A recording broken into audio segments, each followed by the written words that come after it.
Okay. Let us start today's news analysis. Today's news analysis is going to be more analytical. It's going to be more analytical. Very close to our place, we have a theatre called Sandhya Theatre.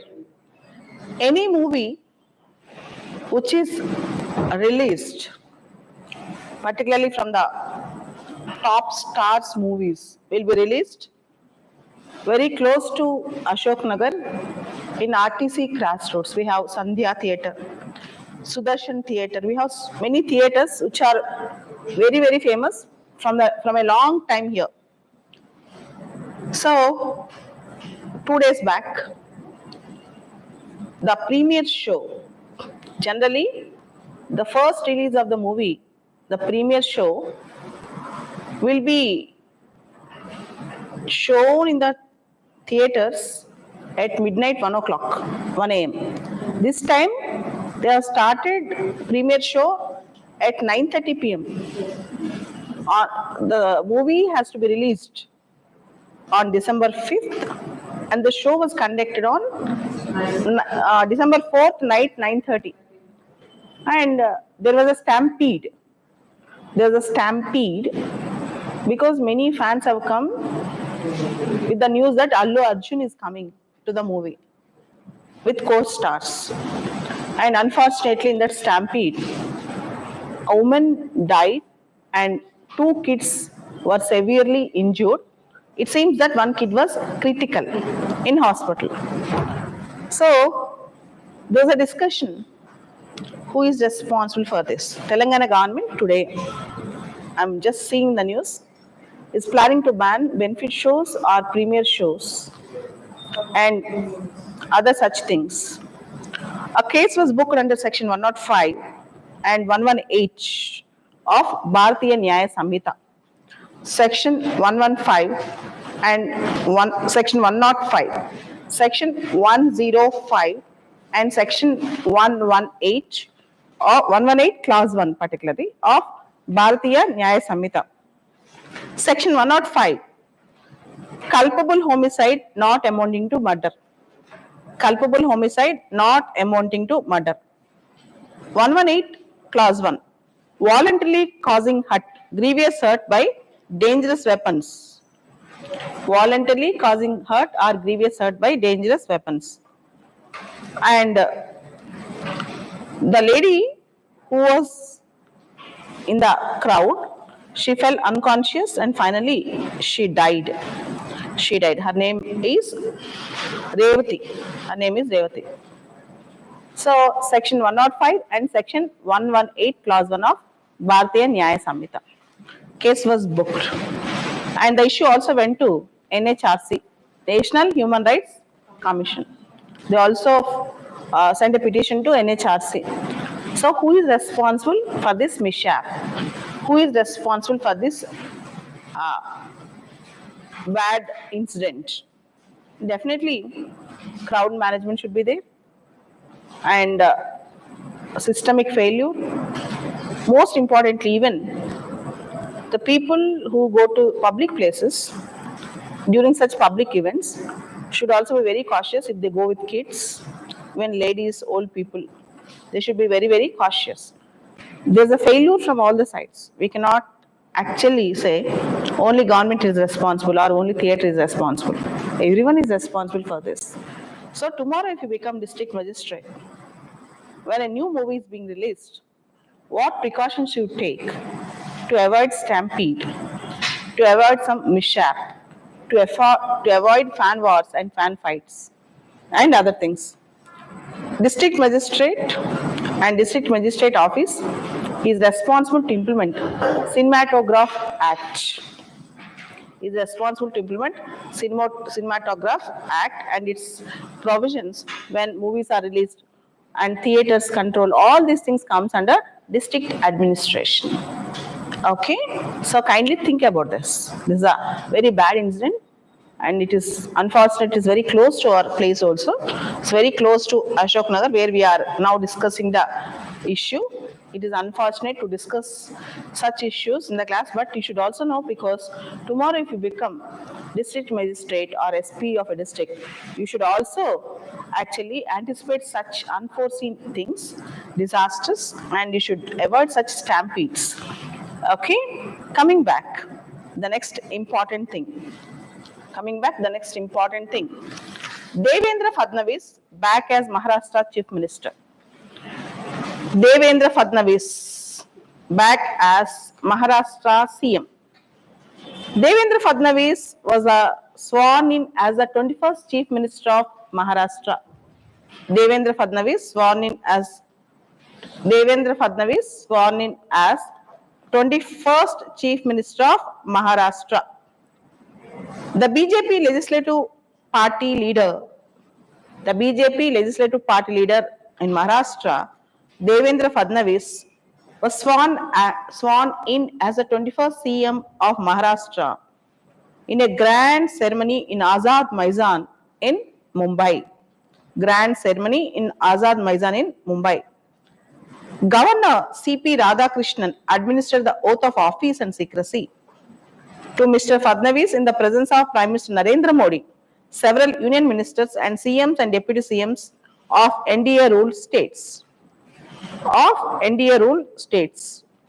So, there were many celebrities who were also present, like Shah Rukh Khan, Salman Khan, Ranbir Kapoor, because it's Mumbai. Because the ceremony was held at Mumbai and CM is Maharashtrian, so they have to attend. Next interesting news coming up is biannual admissions. University Grants Commission published draft UGC regulations, minimum standards of instructions in awarding UG and PG degrees regulations 2024, allowing enrollment of students in higher education institutions twice a year. So you can enroll in higher education institutions. Till now, we are enrolling once in a year. From now on, if these regulations are passed, we can enroll into higher education institutions twice a year. So the regulations also allow the students to join two undergraduate or postgraduate programs simultaneously. Generally, we cannot join two programs simultaneously, right? Now, students can even join two UG programs or two PG programs simultaneously. This is also a very interesting provision. And UG and PG aspirants eligible for admission in any discipline of their choice. So, and they also have multiple entry and exit options.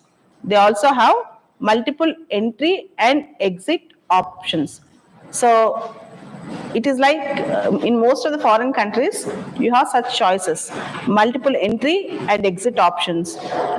You can actually join the institutions, higher education institutions, twice in an academic year.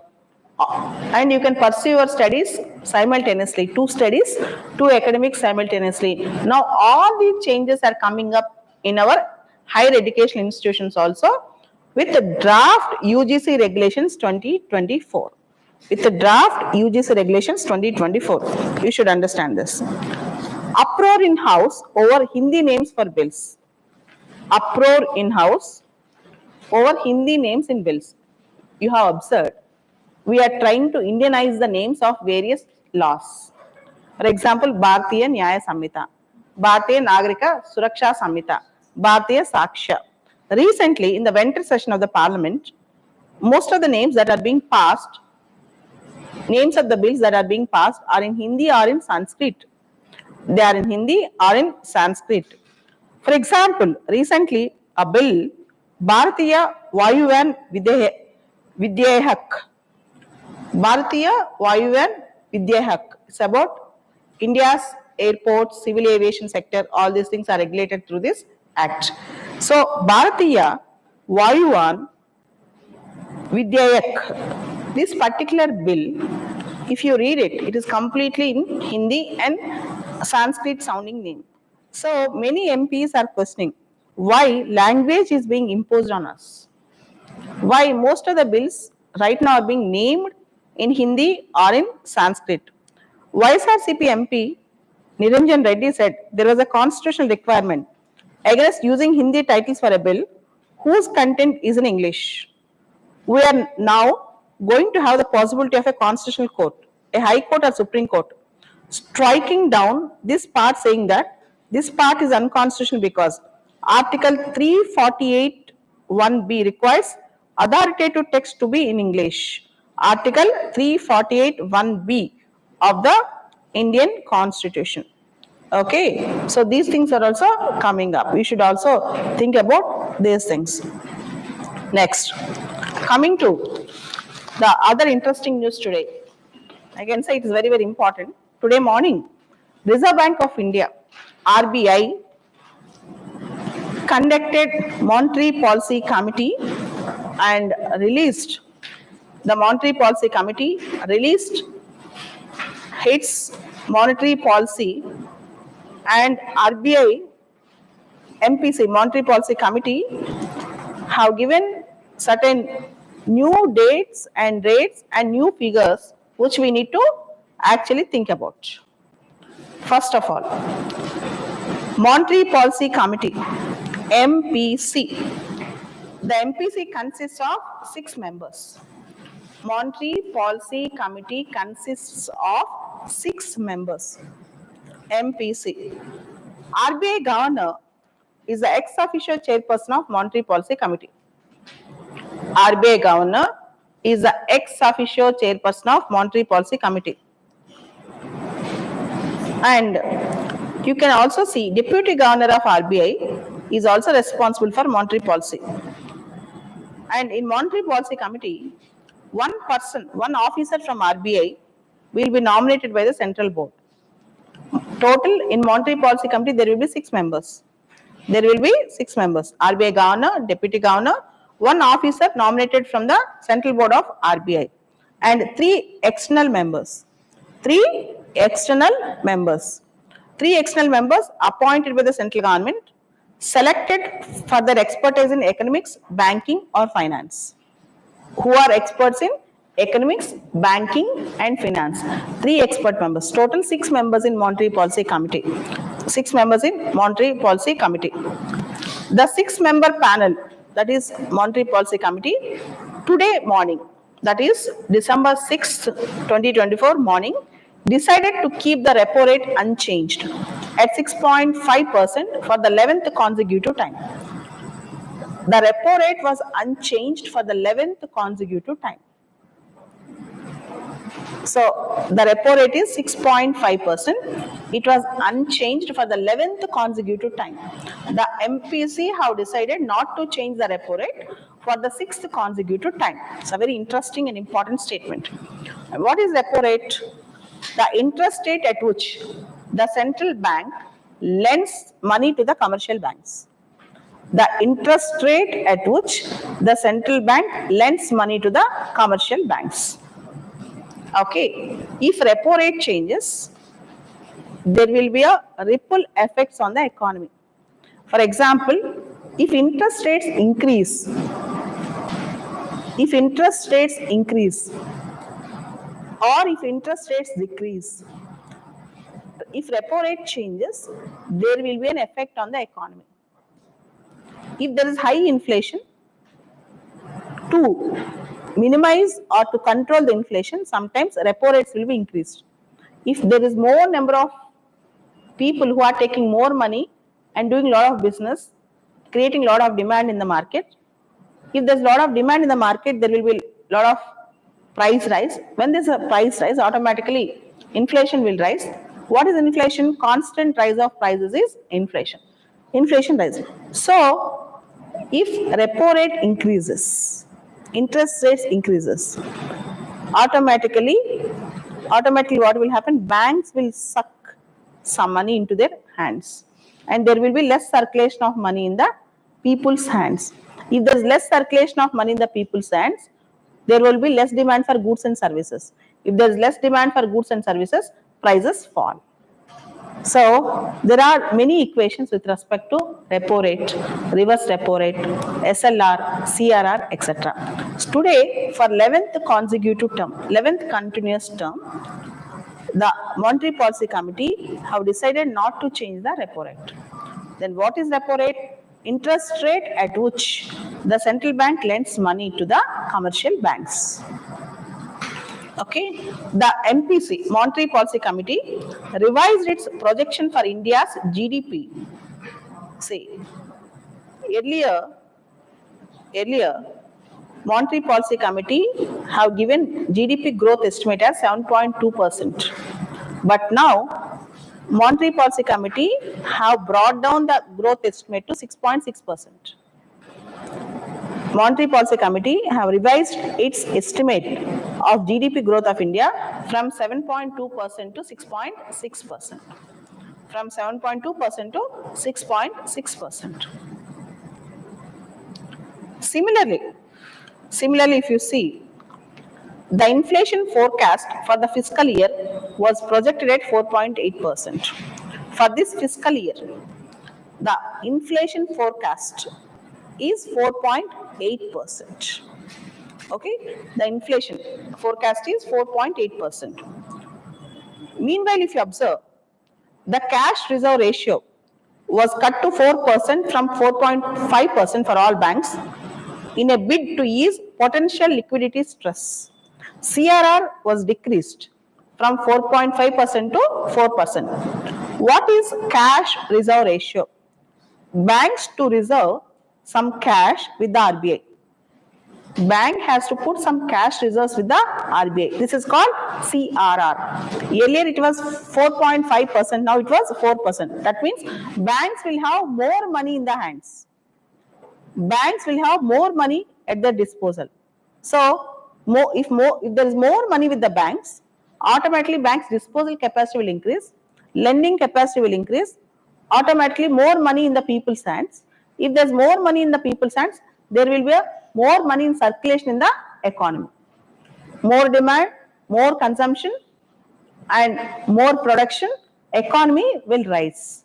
So, CRR was cut from 4.5% to 4%. Cash reserve ratio was decreased from 4.5% to 4%. And there is no change. They have not discussed anything about SLR, statutory liquidity ratio. Statutory liquidity ratio is a minimum requirement of liquidity which should be maintained by the bank at any time. SLR. Statutory liquidity ratio is a basic requirement of liquidity holdings which a bank should hold at all times. It also includes cash reserves, gold reserves, government securities. SLR also includes cash reserves, gold, government securities. Okay, so Monetary Policy Committee have announced this. Monetary Policy Committee have announced this. The MPC operates under a mandate to maintain an inflation target of 4%. 4% with upper toleration limit. 4% with upper toleration limit.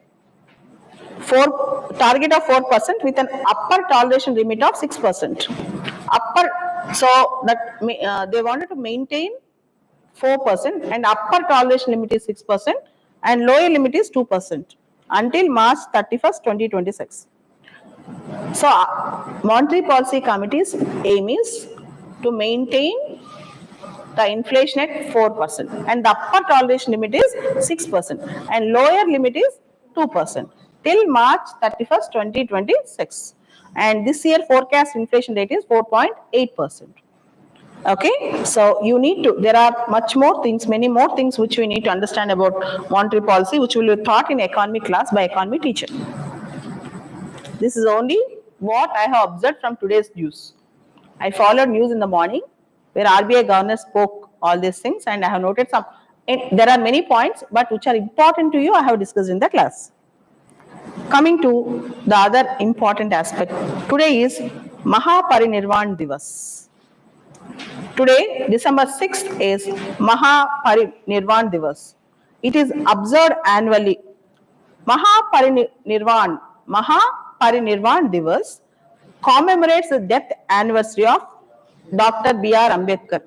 Maha Parinirvan Divas commemorate the death anniversary of Dr. B.R. Ambedkar, the principal architect of Indian Constitution and a champion of social equality and messiah of the Indian masses. Today, his death anniversary. This year marks the 69th Maha Parinirvan Divas of Dr. B.R. Ambedkar.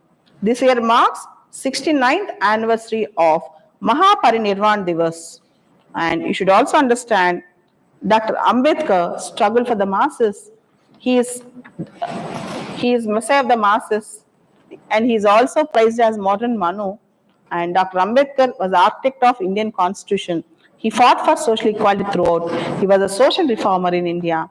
And though Ambedkar died 69 years back, his thoughts and ideas is more relevant, and his inspiration to the youth of the country today and masses of the country, and he is a ray of hope to the entire Dalit community, vulnerable sections in India today. Coming back, the other important thing, Bharatiya Vayuyan Videyak 2024. Bharatiya Vayuyan Videyak 2024. In simple sense, this Bharatiya Vayuyan Videyak 2024 Act is with respect to aviation sector. Aviation sector. It replaced 90 years old Aircraft Act of India. Bharatiya Vayuyan, V-A-Y-U-A-Y-A-N, Vayuyan Videyak, V-I-D-H-E-Y-A-K, Bharatiya Vayuyan Videyak. So today, that means I think yesterday, on December 5th, this bill was passed with respect to civil aviation sector, replacing 90 years old Aircraft Act to further improve the ease of doing business in civil aviation sector, which is the fastest growing sector in India. So to actually further liberalize the sector, to promote ease of doing business in the sector, which is one of the fastest growing sectors in India. The bill focuses, Bharatiya Vayuyan Videyak bill focuses on safety, regulatory oversight, consumer protection, and aligning all these things with international standards. The bill also promotes and maintains self-reliance in aircraft manufacturing, encourages investments in civil aviation sector, and establishing the governance structures for civil aviation authorities. India has emerged as the third largest domestic aviation market in the world. India, if you see all the domestic aviation markets, India is the third largest in civil aviation domestic market in the world. In October 2024, if you see the latest data which is available, October 2024, domestic passenger traffic reached approximately 138.5 lakhs, reflecting a 6.3% increase from September and 9.6% increase year on year. India's top civil aviation domestic market, India is almost growing with a rapid speed, 9% growth, 10% growth per annum. So this includes initiatives like Udan scheme to improve regional connectivity. Uday Desh Ka Aam Nagrik. Uday Desh Ka Aam Nagrik. There is a scheme called Udan with respect to civil aviation to increase more number of infrastructure connects to airports. It's also very important. And the government is planning to invest approximately $11 billion to enhance airport infrastructure. So we are focusing on airport infrastructure. We are focusing on better civil aviation sector, more improvement in standards, safety and security, efficiency in civil aviation sector, replacing Aircrafts Act. 90 years old Aircrafts Act in India, we have Bharatiya Vayuyan Videyak 2024. Remembering name is difficult. That's the reason why they're asking. Don't name them in Hindi or Sanskrit. Name them in English. But fortunately or unfortunately, I don't want to comment on this. But we have, it's very difficult. Bharatiya Vayuyan Videyak. Just we have to repeat it 3 or 4 times to remember that. Okay, next important news coming up. Relations are in news. India-Bhutan relations are in news.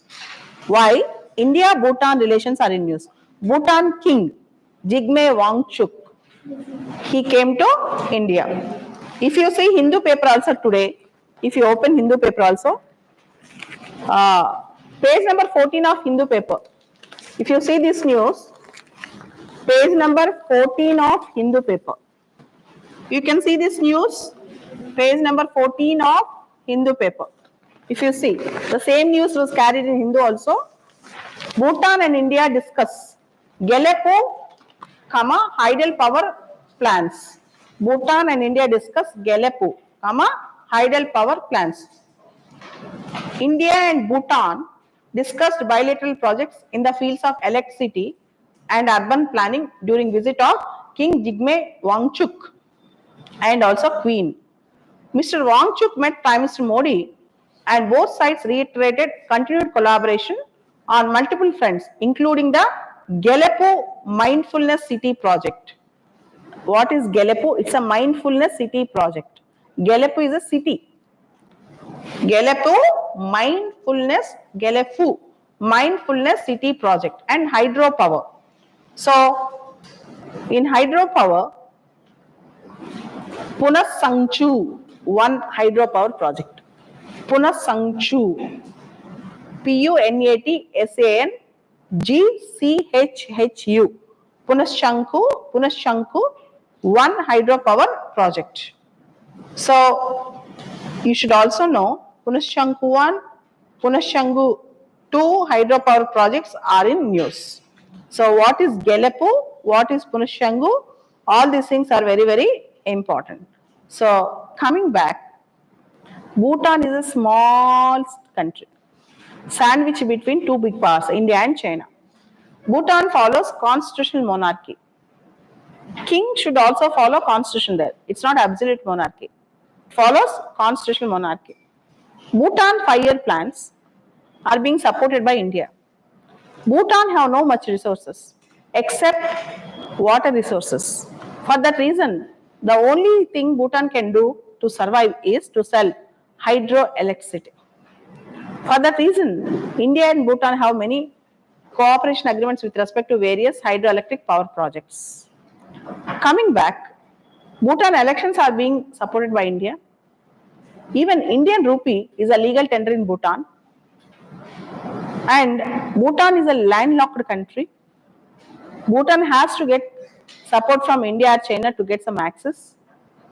And Bhutan is very close to India. And we have India-Bhutan Friendship Treaty. And we have revised that treaty in 2007. Bhutan is free to make its own foreign policy, to make any agreements with other countries.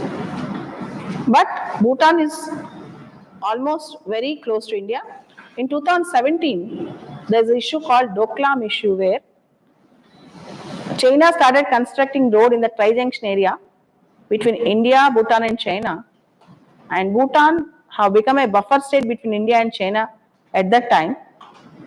And finally, there was an influence on Bhutan also, Chinese influence on Bhutan.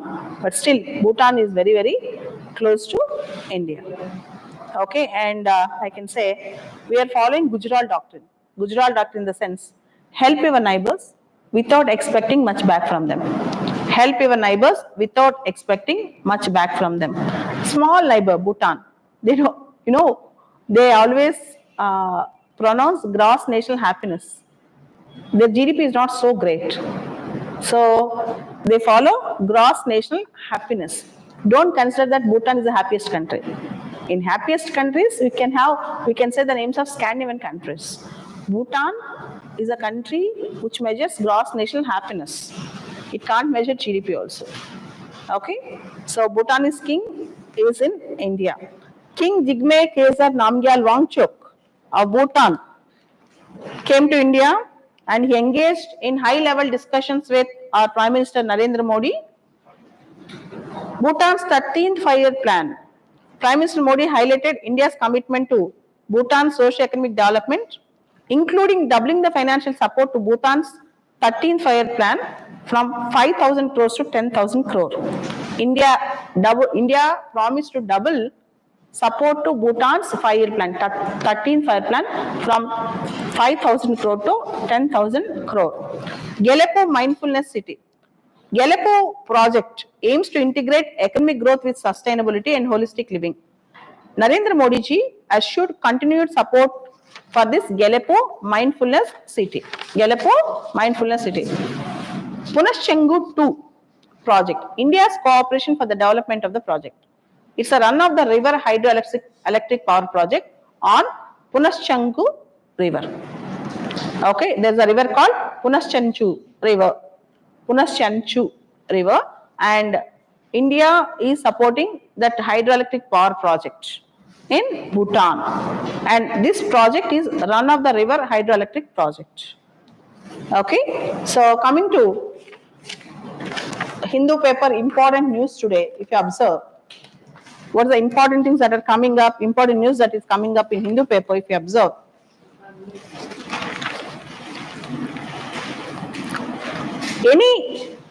If at all there is any government ad, it can be a state government ad or central government ad. If there is such a big ad by any government, you should actually read what is that ad all about. What is that advertisement all about? What is that ad all about? What is that advertisement all about? Chief Minister, Punjab CM Bhagwant Singh Mann dedicates Shahid-e-Azam Bhagat Singh's 30 feet tall statue to the nation. Bhagat Singh's 30 feet tall statue to the nation. Sardar Bhagat Singh's statue to the nation. Shahid Bhagat Singh International Airport, Mohali. So in Punjab, a statue, Sardar Bhagat Singh statue, 30 feet tall statue, was being dedicated today to the nation by Punjab State CM. Shahid-e-Azam. Okay, 30 feet Bhagat Singh statue. Coming to the other important and interesting news today.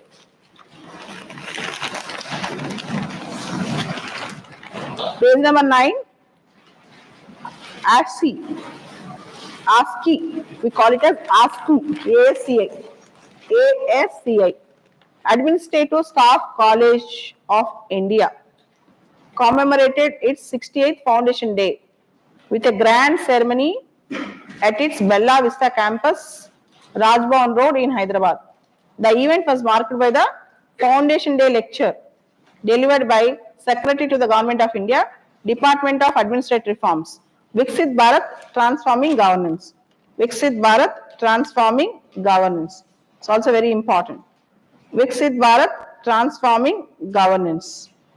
Okay, see, after you become a civil servant, one day or the other, you will visit definitely ASCI, Administrative Staff College of India. It's very close to our place, 20 minutes drive from our institute. Okay, 68th Foundation Day. Next. Hand over slain Maoist bodies to his wife. High Court tells police. High Court tells police. You all know that recently there was an encounter, Mulugu encounter. Judge B. Vijayasena Reddy on Thursday directed the Etur Nagaram police of Mulugu district to hand over slain Maoist K. Malaya's body post-mortem examination, of which was conducted by a team of forensic doctors, to his wife by Friday afternoon in the presence of her counsel and two other persons. The judge was hearing a writ petition filed by her seeking a direction to police to register a murder case over the police encounter resulting in the death of her husband and 6 other members of CPI Maoist in Mulugu district 4 days ago. The judge also directed the station house officer of Mulugu police to send the video clips and pictures of the autopsy of the bodies, the inquest and other details connected to the encounter to the judiciary. This is an issue. There's an encounter 3 days back, Mulugu encounter, wherein which 7 Maoists were encountered, and the wife of one Maoist leader, she asked for his dead body, and court ordered that autopsy should be properly conducted, video recorded, and dead body should be given back to the family. So, do you support this judgment? Do you support this judgment? Yes. It's a basic human right. It's a basic human right to see the dead body of the family member when he dies, to conduct last rites of the family members. Okay. Next.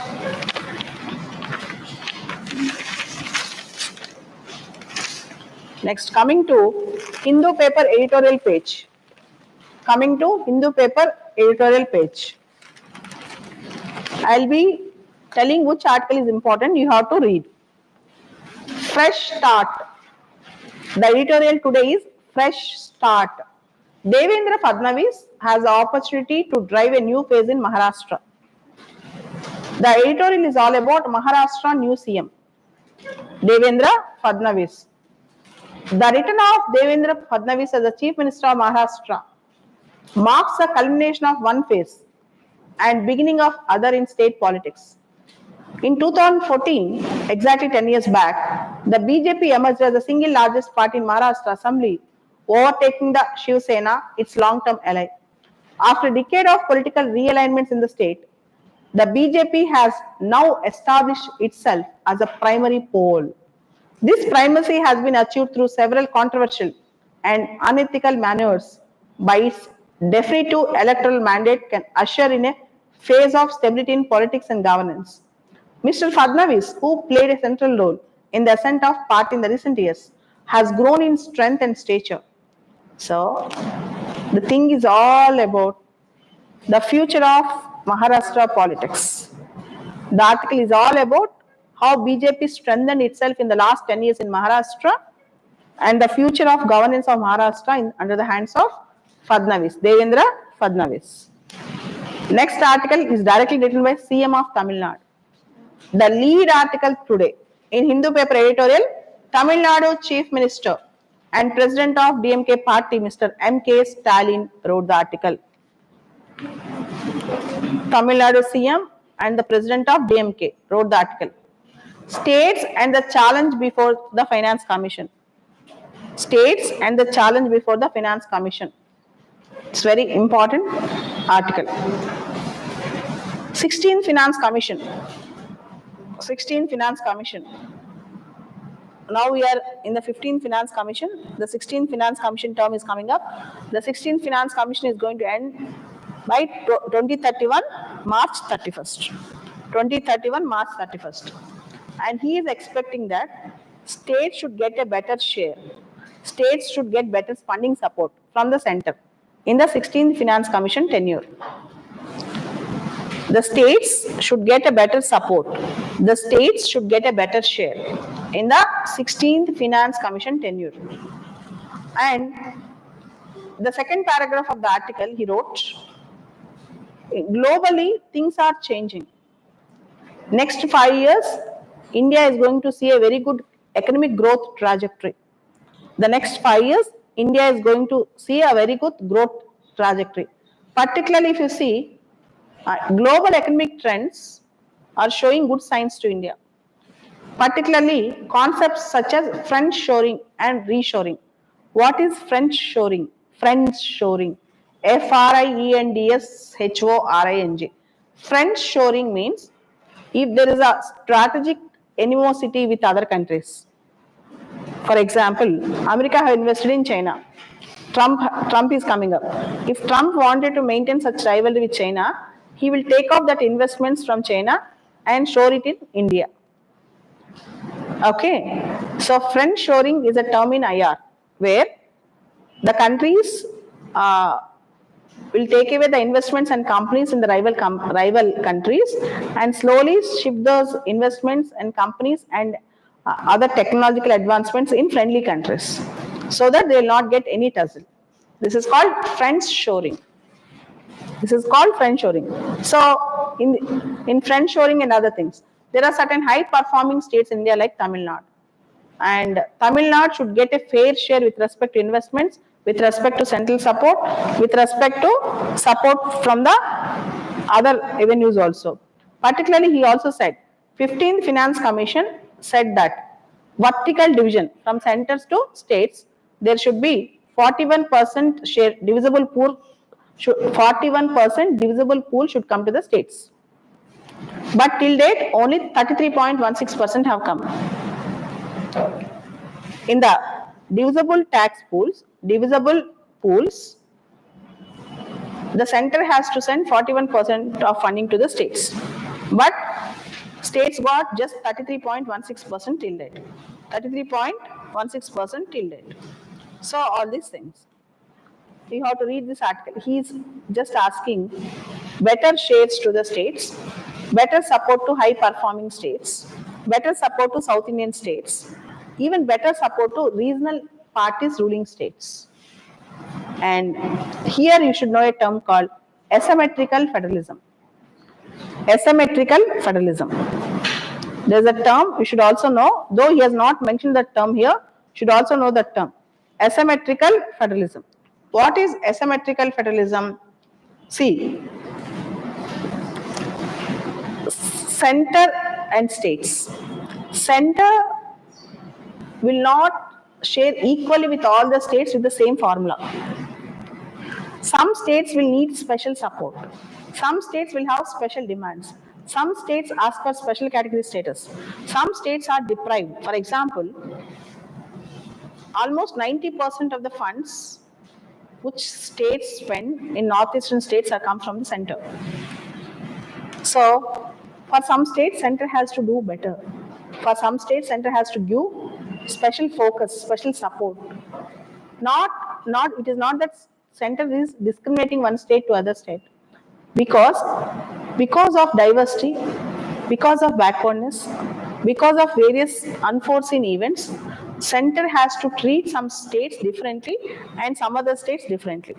This is called asymmetrical federalism. It cannot treat every state exactly equally.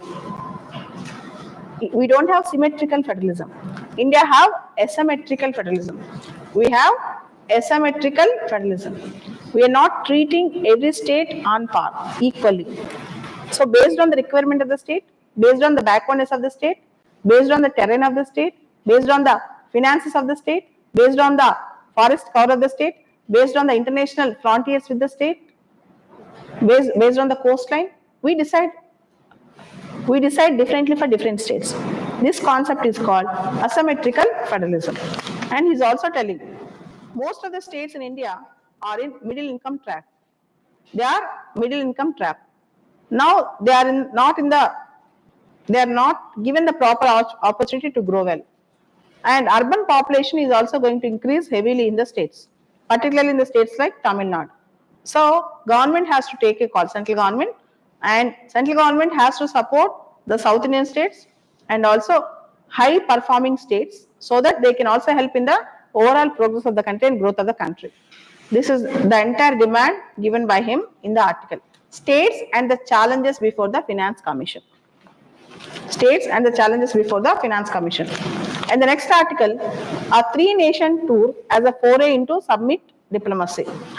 Prime Minister Modi ji from November 16th to 21st went to three nations, Nigeria, Brazil and Guyana. For G20 summit, Rio de Janeiro he visited. So the article is about all the three countries and India, Nigeria, Brazil and Guyana. Nigeria, Brazil and Guyana. And why he visited Brazil this time? For G20 summit. G20 summit was held at Rio de Janeiro, Brazil. So a three-nation visit as a foray into summit diplomacy. It is a transcontinental journey. He went to Latin America, he also went to Africa. transcontinental journey. Asia, Latin America, Africa. India is in Asia.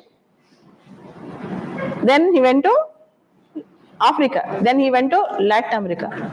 Transcontinental journey. Okay. Kindly identify such words and try to read. And this article is very important. And in our YouTube channel, I have discussed all these things. Okay, you can see. I think November 3rd week, I have discussed Brazil, Nigeria, Guyana, what he has done. India CARICOM summit also. India CARICOM. What is CARICOM? Caribbean Community. Caribbean Community. And Modi also got second highest civilian award from Nigeria. Modi also got second highest civilian award from Nigeria. So all these things you need to push up. Next, a slow return. India and China must engage intensely at all levels to resolve border disputes. India and China must engage intensely at all levels to resolve border disputes. The government's decision to offer statements on China, so moto, in both houses of parliament. See, our External Affairs Minister, Mr. Jaishankar, have given a suo moto statement to both houses of parliament saying that there is a de-escalation of tensions with respect to the border areas of Demchok and Depsang in Ladakh area. So, since 2020, following the Chinese transgression along line of actual control and deadly Galwan clashes, it has avoided divulging details of the negotiations with China over the actions of PLA, People's Liberation Army, only announcing agreements on disengagement at 6 points of friction. So, India right now is doing a good job where whatever discussions that are going on between India and China, the government is revealing it to the parliament. It's very, very good. Is Israel's war in Gaza putting the global order at peril? Yes, absolutely, no doubt. No doubt. If you see how Western countries, including America, are supporting Israel, arrest warrant was issued against Benjamin Netanyahu by International Criminal Court, and Israel is saying that I am not a party to International Criminal Court. And if you observe how Western countries are supporting Israel and how some of the Arab world is supporting still the Palestine, how world got divided and how things are going very bad. Worse now, Hamas, Hezbollah and Houthis. And Trump threatened Hamas. Today, literally, Donald Trump, American president, threatened Hamas. Who is winning? The inevitable question that reporters face. The unenviable job of prediction is best left to political pundits. It's a not so important article. 6 new faces in 12-strong Hemant Soren ministry. Jharkhand CM Hemant Soren has new ministers in his cabinet. Many of them are new faces. PSLV C-59 places Proba 3 satellites into designated orbit with precision. What is Proba? Project for Onboard Autonomy. So, European Space Agency's Proba 3 to observe, to study about Sun's outer atmosphere. This Proba 3 was launched by PSLV C-59 of ISRO and it was placed in the designated orbit with precision. Now it will study, it carried 2 satellites. It will study the Sun's outer atmosphere. Okay, next.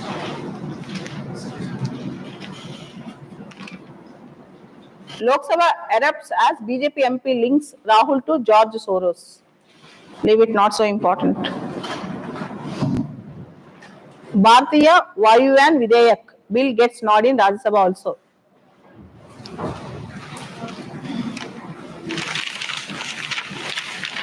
Cyclone Fengal exposes poor standards in Chennai airport. India slams developed nations for climate crisis. Slams means criticizes. Supreme Court eases anti-pollution curbs in National Capital Region.